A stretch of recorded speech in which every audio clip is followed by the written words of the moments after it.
Welcome to Heart and Fortune, where unforgettable stories come to life.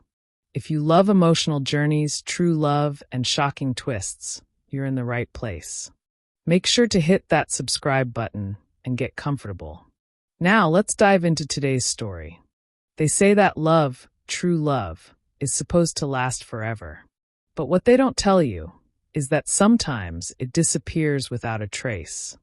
And when it does, it leaves behind questions, heartbreak, and a kind of silence that echoes louder than words.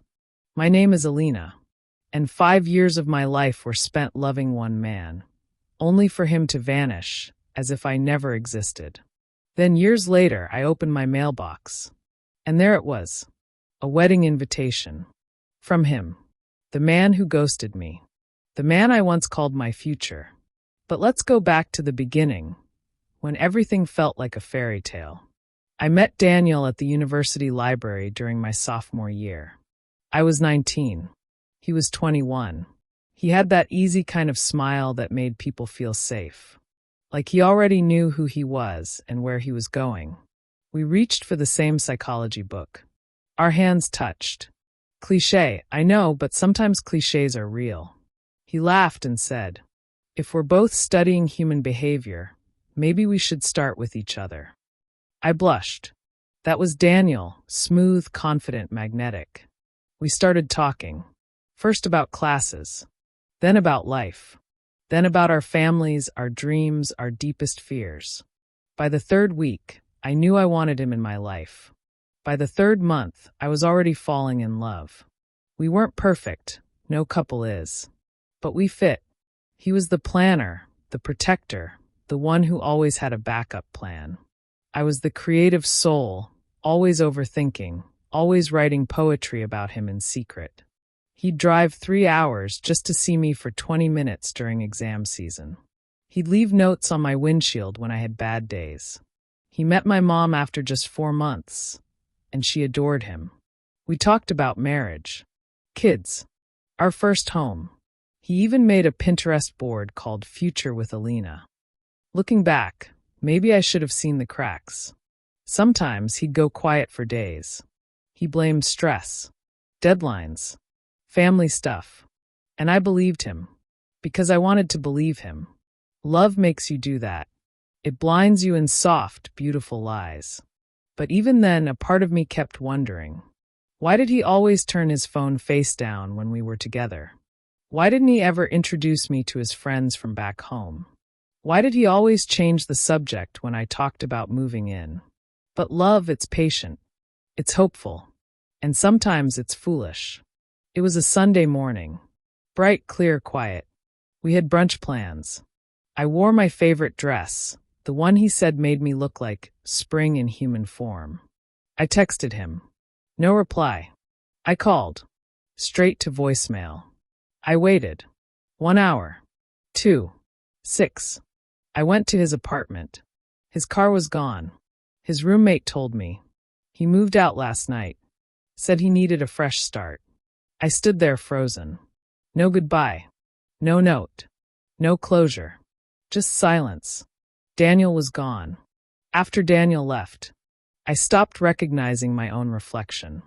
There's a kind of heartbreak that doesn't scream. It just lingers. In your bones. In your coffee cup. In your voicemail inbox. I didn't eat properly for weeks. Didn't return my friends' calls.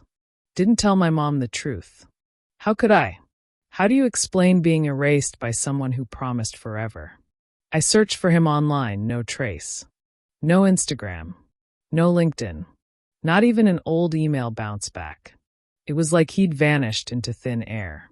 But I didn't tell anyone that. Because I was ashamed. I kept replaying our last moments, looking for signs I missed.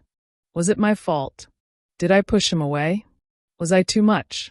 Too little? But time, it has a strange mercy. It doesn't heal everything, but it gives you new things to focus on. I went back to school, graduated with honors, started my own design business, got a cat named Olive who hated everyone but me. I even tried dating again. But no one ever really fit, because a part of me was still waiting for Daniel. For an apology. A reason. Anything. Then came the day. A random Tuesday. I checked my mailbox. And there it was. An envelope, cream-colored, gold-trimmed. No return address. Inside, you are cordially invited to the wedding of Daniel Price and Kelsey Marie Thompson. My stomach dropped. The RSVP card fell from my hand. Kelsey? Who was Kelsey? And more importantly, why had he invited me? I spent the entire night staring at that invitation. Was it a mistake?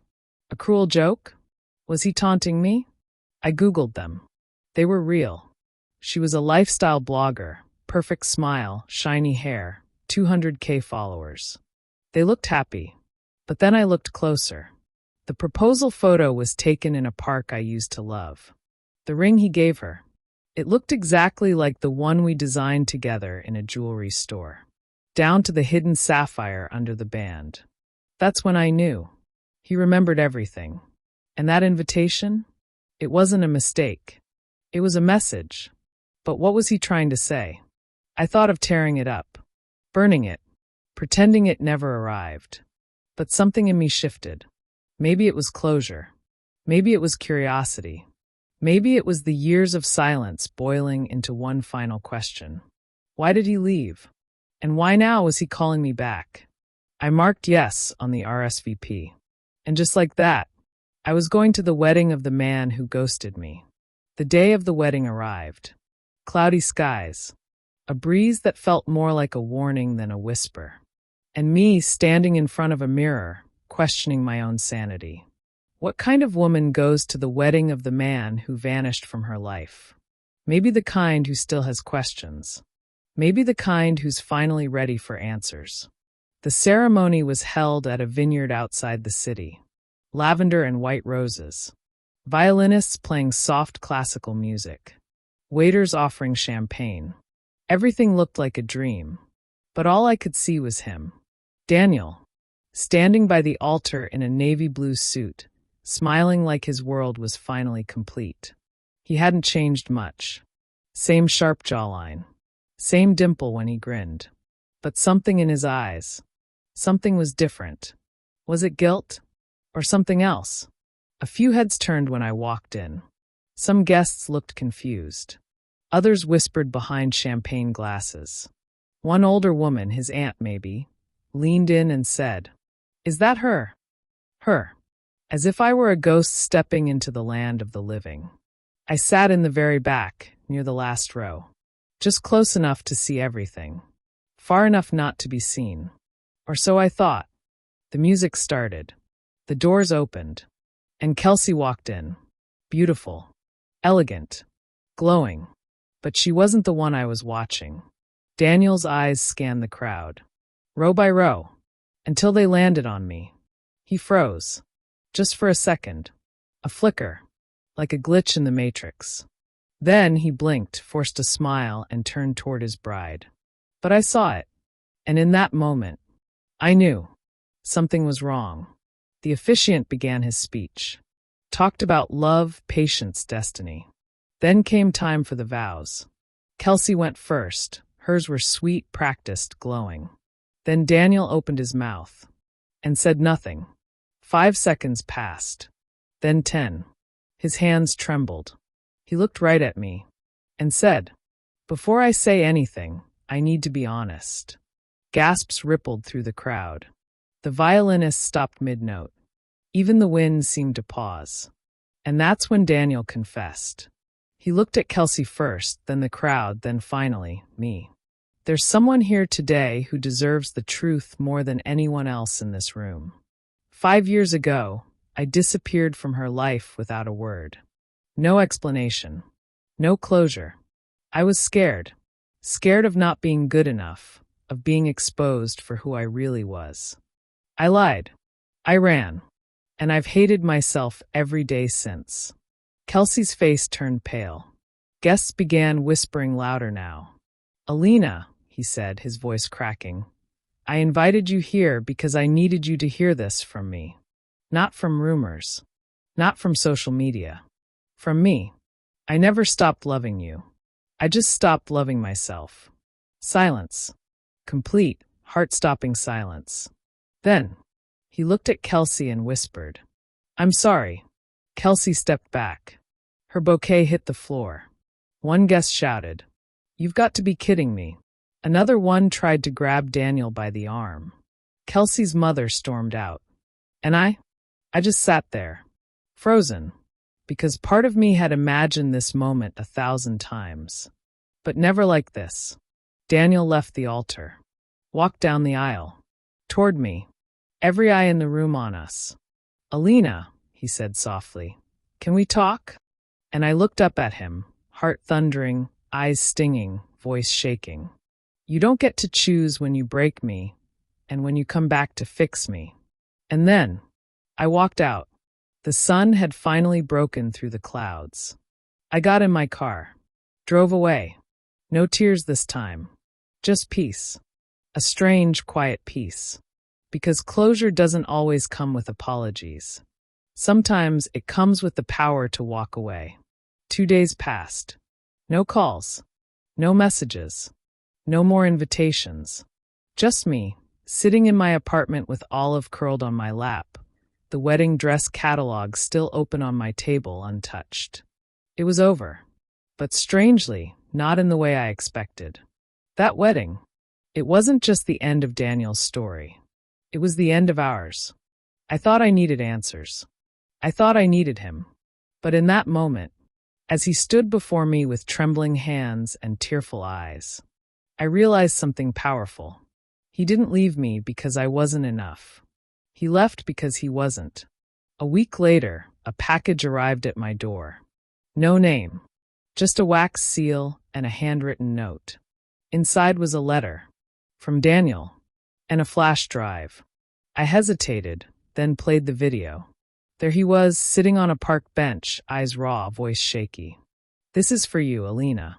And only you. I didn't send it before the wedding because I didn't want to manipulate your forgiveness.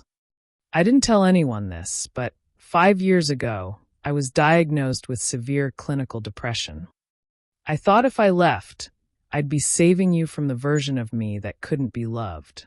But I was wrong, and I've lived with that guilt ever since." The video ended with a whisper. "You didn't deserve to be ghosted. You deserved a goodbye." I stared at the screen for what felt like hours. A part of me softened. Another part ached. Because even though his pain was real, so was mine. So I sat down, and I wrote back, "Thank you for the truth. I hope you find peace. But I've already found mine." Then I deleted his number, blocked his email, and chose me. Today, I run a women-led design agency. Olive still hates everyone but me.